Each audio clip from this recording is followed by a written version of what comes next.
Thank you for asking me to get involved in your enormous feat. When I was asked by a friend of mine to watch a movie about two guys running, I thought, I really thought, wow, even in lockdown, I'm not sure if I've got the time to do this. But I have to say, it was an extraordinary. I mean, there's a few firsts for me here, guys. Okay. What you've done here is you've made a horror film that I loved. And I mean that. I mean, I really expected it to be, a difficult watch, which is what horror films are, but I loved the film. So congratulations to all of you. Thanks very much. Not just on your feet, but Thank you very much. The filmmaking, the endurance, which is extraordinary. So I'm not going to ask you why, because we know why. When people ask, why do you climb Mount Everest? Because it's there. You do these things because, the FKT, the challenge, to stretch yourself. But my question to you is, if pain is the body's defense mechanism, right? We avoid pain to stay healthy. My question to you guys, you two extraordinary athletes, is when you're just ignoring your body's defense system, isn't there a point where you panic and you worry that is this the right thing to be doing? I might let John answer that first. Yeah, so this is something I've put a great deal of thought into myself over the years, and it's a great deal of experience and learning in these things to be able to distinguish the different types of pain. There's pain that is your body complaining and trying to get you to stop because you're going to make it rather uncomfortable. You're going to make it unable to do anything for a few days or weeks even. And then there's the pain that's actually dangerous, that could cause long-term health complications, injuries that are going to take a long time to get over. And for me, it's definitely a delicate balance of being able to balance the risk reward of those and choose when to go on and when it's not worth it. And do you ever worry? Does it ever panic you? Because your pain must be so overwhelming. I would say normal people, in quotes, normal people, mere mortals, would have to stop. But you guys are obviously able to sort of circumvent receptors and say, I'm just really going to ignore this. I'm just going to ignore this extraordinary pain in my calves, my hips, my thighs, my shoulders, everywhere. I mean, is that what makes a great endurance athlete? Someone who can just switch that off? Yeah, it's a really interesting, really fascinating area of our sport, I think. But I think there is a key difference, like John alluded to, that the main issue he had was a proper, well, I don't know how painful, but it looked painful, a proper issue. My experience, I didn't have any like real pain. I had what I would call, I suppose, familiar discomforts that nowadays They are not discomforts. Okay. Now I've watched the film. There is no way this was in any part discomforting. Well, for me, I think all the sensations I had were familiar. And I think the wording's quite important. If you tell yourself I'm in pain, it gives you more of an excuse or a reason to maybe stop or pause a long time. I've not worked quite hard, but I consciously don't use that word myself. I don't say I'm in pain. I say I'm getting sensations from my legs. They're familiar. They're a message. And I think. Okay, well that's but I wasn't in interpretation.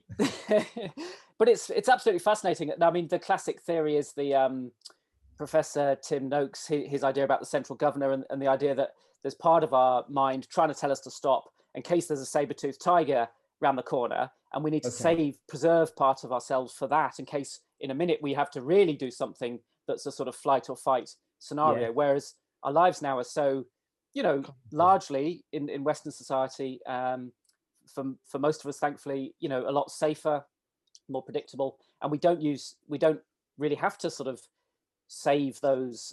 In which case elements. then, Damian, shouldn't you be doing an FKT in India where there could be a tiger? Well, there's Aren't you something. lightweights doing it in Derbyshire and benign Britain? Well, Have you seen the bogs up there? I love to give people grief here that the most dangerous animal out there is a sheep or maybe an ornery cow with a calf. It's we've at least got snakes and bears where I come from. Very brief answer. I wanted to just ask you this. Obviously, to do what you guys do, 10 consecutive marathons with hardly any sleep is extraordinary fortitude. Now, you need a body that doesn't break down. You need ankles that don't, give up. But is your mental fortitude what sets you apart from the physical? What I'm asking you is, are there a lot of people who can endure or can run for as long as you can, but they don't have that fortitude mentally? Is that what I'm asking you? Is that really what sets you apart, or is it a combination? Because I believe it is the former. It's the mental fortitude. I believe that the longer things get, the more the balance definitely tips in that direction. And for a while now, I've thought that is largely what makes me a good endurance athlete. I've always been particularly stubborn, or I guess determined is the more positive word to put on that. And so it is something that you definitely have to be able to push through these things. You have to be able to set your sights on a goal and continue towards it with no matter what obstacles pop up. But it is for when we're talking FKTs and tops of the field of races, it is definitely a combination. You still have to have both. In terms of your training and your lives, guys, you're both living in Britain. It must play havoc with your personal lives. I mean, John, when you go for a run, I say to my wife, I'm going to go for a run. I'll be back in 20 minutes. You might say to your wife, I'm going for a run. I'll be back on Thursday. How does that work with the family? I mean, how central I know you're both professionals as well. You've got careers. But how much time is consumed by this desire to push yourselves? Give me an example. If you're not preparing for a race, what do you do per day? What is required to stay at the level of fitness that you have? Yeah, I guess when I've only got half the size of the family John has, but when they were younger, that's when it's extra hard because you're not necessarily getting the sleep. But even then, yeah, there were alarms regularly set for 5 a.m. and 4 a.m. And well, it's easy. You just sort of cut all your social life out, really, and you just decide, do I want to go to the pub later with my friends, or do I want to go for a run? And if I'm honest, almost every time I'm given that decision, I'll go for a run. That's probably why I haven't got any friends left. But also, I mean, what I have to be careful of myself is, I don't know, it'd be interesting to hear John's view on this, but I can get a bit obsessed with things such as UTMB or running the Pennine Way. And it's not always the physical absence. Sometimes you're with them and you're thinking of running the Pennine Way or some small logistical thing or some timing issue or something about your schedule. That's probably where I should get better at, is trying to be present with my family, if I'm totally honest. I'm fine now because I don't have anything looming on the horizon, but yeah, for the Pennine Way or something, those month or two beforehand, yeah, it's just in my mind the whole time. I'd actually be really intrigued to see if John's similar, or he's better at sort of switching off. Yeah, I echo those things completely. And it's important to be able to, when you do have that time there with family, to really be there, both mentally and physically. As Damian said, I essentially have my family. We recently welcomed our fourth child. I have my job and I run. That's basically it. No real social activities, no other hobbies. I gave up World of Warcraft when the twins were born a few years ago. And for me, it's largely been, as my family has grown and as my ultra running has progressed, of of learning and evolving my training alongside that. And for the past 5 years, when commutes were a thing, all of my weekday miles were as my commute. I would run to and from the office. Even remote working, when schools were open, I would run one kid to school. He would bike with me. I would swing back by the house, pick up the twins and walk them to school and then finish my run. And so it's just a matter of being able to fit everything together properly. And Damian and I are also coached by the same person, and relatively speaking, are kind of low mileage for ultra runners. We don't put in many more hours than, say, someone training for a marathon would. Because, okay, so you've got very supportive families. Damian, John, I have twins. They are older now. The idea of running them to school and running back was never going to happen. Okay, just so you know, just said I'm a normal person and you're not normal, but we've established that you guys are not normal. I think what you've achieved sets you apart. But it's interesting what you said, Damian, about your friendships and your social life, because I wasn't going to ask you why, which I thought would be an asinine question, because it's obvious why you do these things. You do them because you're driven. They're there. Why would you not try and be the best and be the, take these records? But I did get from the film a tremendous sense of community. You said it, Damian, which I thought was an interesting thing and very valid, that really on the roll call, there needs to be more than one name. There's a huge body of people involved in these feats. The running people with you, Ellie and Matt, you can do an edit there, Matt, filming these things. And I got a sense of a real community, even though it's you on your own, completing the race, albeit with people running with you to keep you going. Can we just have a little bit of a reaction from you guys to your teams and how important and how integral they are? I must say, even that was the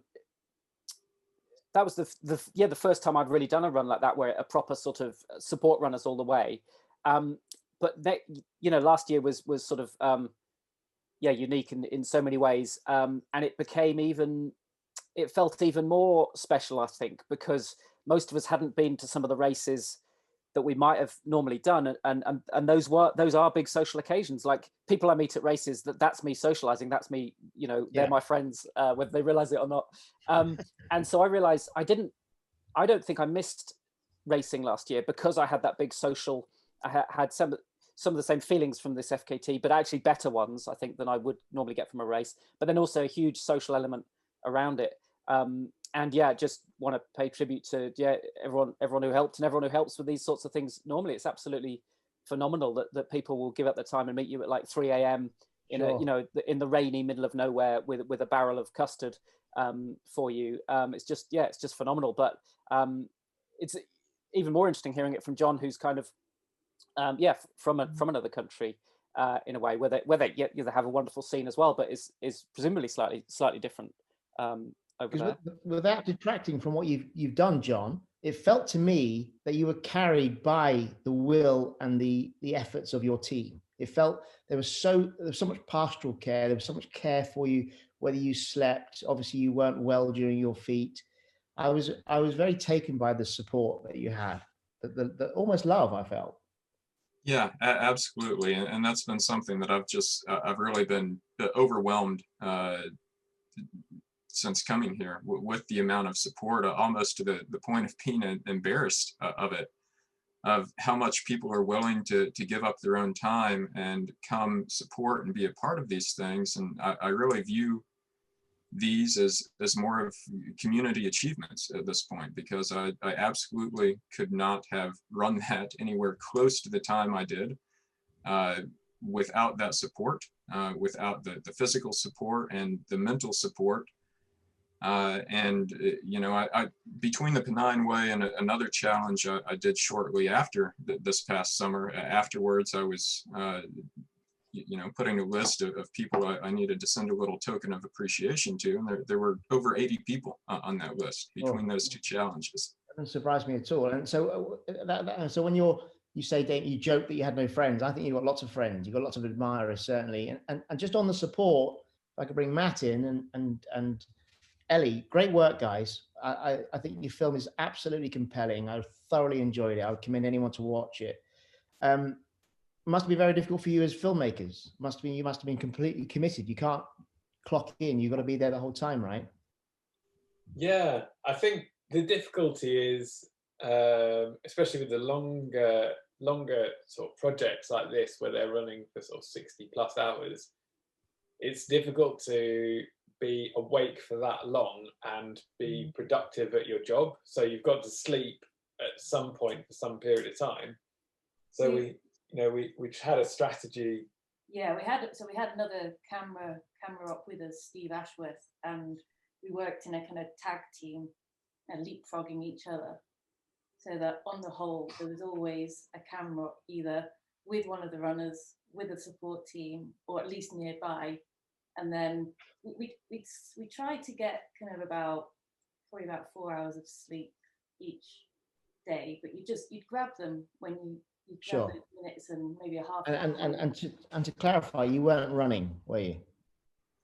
Not as much. No, not really. Not a lot. We ran for short sections, but it's very much like we were in cars. Yeah, there was one shot I wanted to see, Matt, and I was hoping I would see, and it was the daybreak. I kept seeing the guys through the cold and the rain of night, and I kept thinking, I want to see that daybreak, the 20 minutes of daybreak, which must be for you runners so welcome, having gone through the night.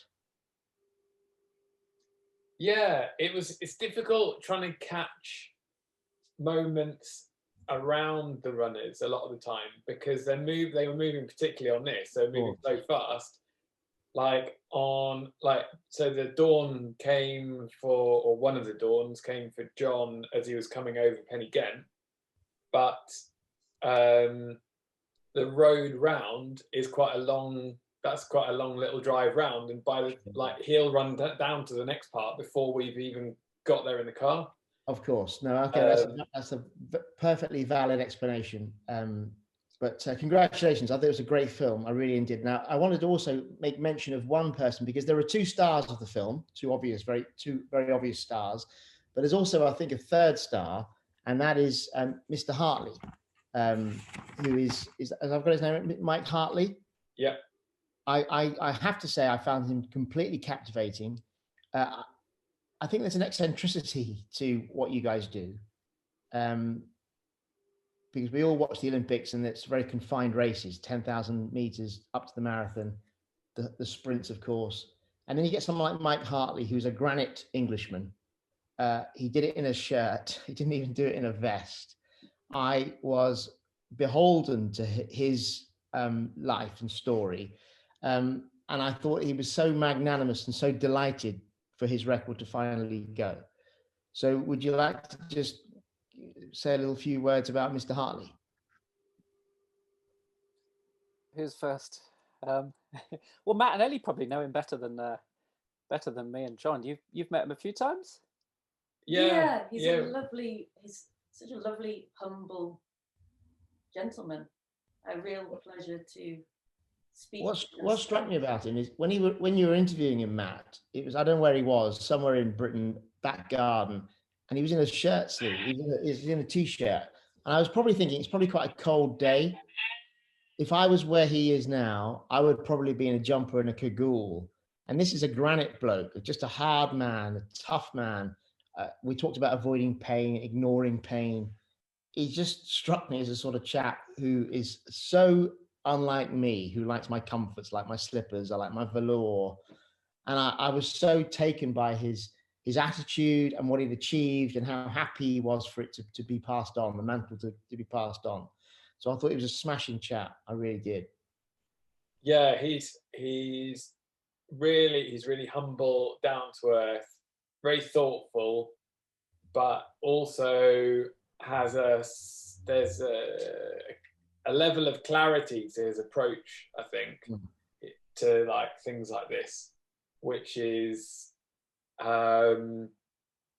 which I think the shirt is almost an example of. Was just like, yeah, wait, why did you choose a shirt? I mean, go and run it. Yeah, extraordinary. Extraordinary. I think. Go on, John. I was just going to say that I think Damian has worded this better than I have before, but he's also a perfect example of what we were discussing earlier of mental fortitude versus physical talent versus the combination of the two. And there's no doubt that the Mike is absolutely hard as nails, but also an immensely talented runner. This is someone with one of the top ever British 100K times, holds numerous records and just incredibly fast runs on roads and actual flat surfaces. So that's one of the things that also made this record so intimidating and why it had stood for so long, is because of that unique combination he had of physical speed plus mental strength. Okay, so that brings me to a nice point I'm going to make. What I really admire about you both, and Mike, you just talked about how he's an immensely talented runner, John. And yet, until I saw this film, I'd never heard of Mike Hartley. Now, we think of the acclaim that goes with Mo Farah, Usain Bolt, you know, the athletes that we all know from the Olympic Games. What I really admire about what you guys do is it isn't for the, it's for acclaim within your community, but you don't enjoy the accolades that other athletes of your ability can bask in. And so it's for the love and for the feat itself, rather than the money and the honors, the OBEs and the Sir Mo Farahs. In terms of kids watching this film, and I assume it's not a career in terms of an income. You're not paid to do these things, guys. I mean, you've got jobs. You're like the old school amateur sports people. Is that correct, or is this? Is there a career path in ultra running? It's hard. It's very hard in Britain, from what I can gather, to get enough sort of funding to be a full-time athlete. I sort of manage it by it's a small amount of funding, and then I'm a running coach as well, and that's where most of my income. And that's the same for quite a few athletes. But say in America or elsewhere in Europe, it's a bigger sport and there's more funding, usually from the running brands. But yeah, that's never been kind of the end goal or the motivation. I mean, I think, like most people would say, they just, I suppose almost the cliche in our sport is you love getting out in the hills, I suppose, and getting muddy, falling in a few bogs, a few hallucinations and a few blisters, and you're happy as anything, I suppose. John? Yeah, there are a few people in the world who make a legitimately good living and income from just the sport. But let's be honest, it's not a very spectator-friendly sport. It's not something that a lot of people can really relate to. Past a certain distance, everything is just far, and it kind of all sounds the same. So it's not something that I think anyone really gets into for that reason. Well, definitely not.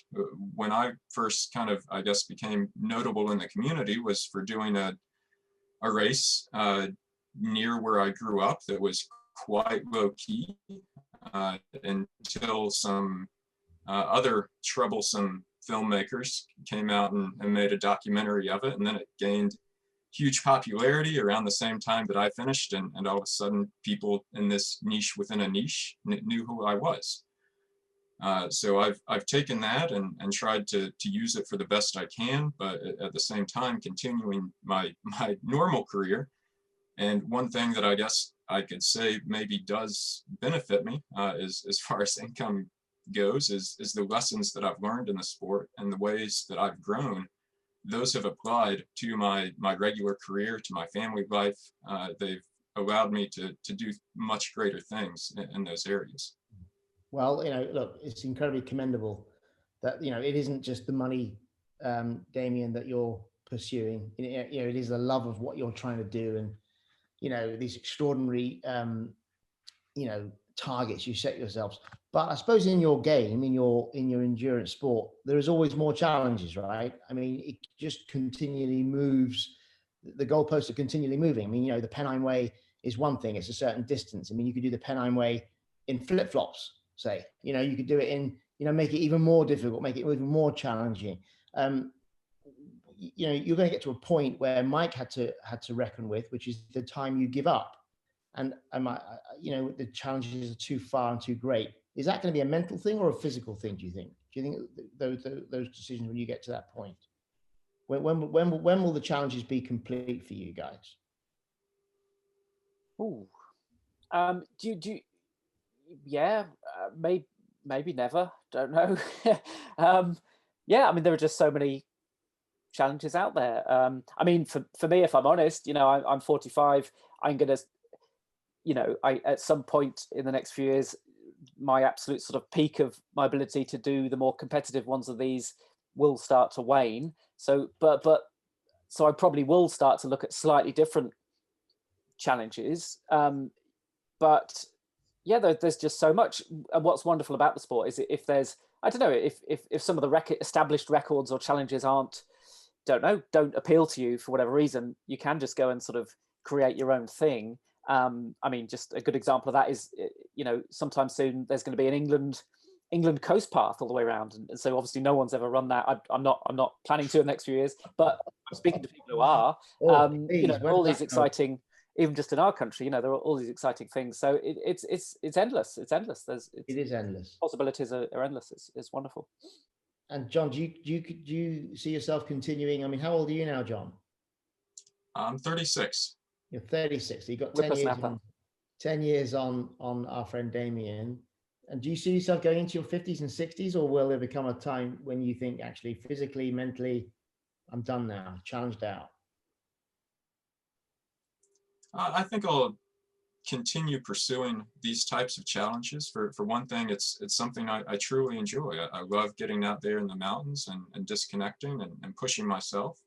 Like Damian said, there will be a point where the form of those challenges will be a bit different.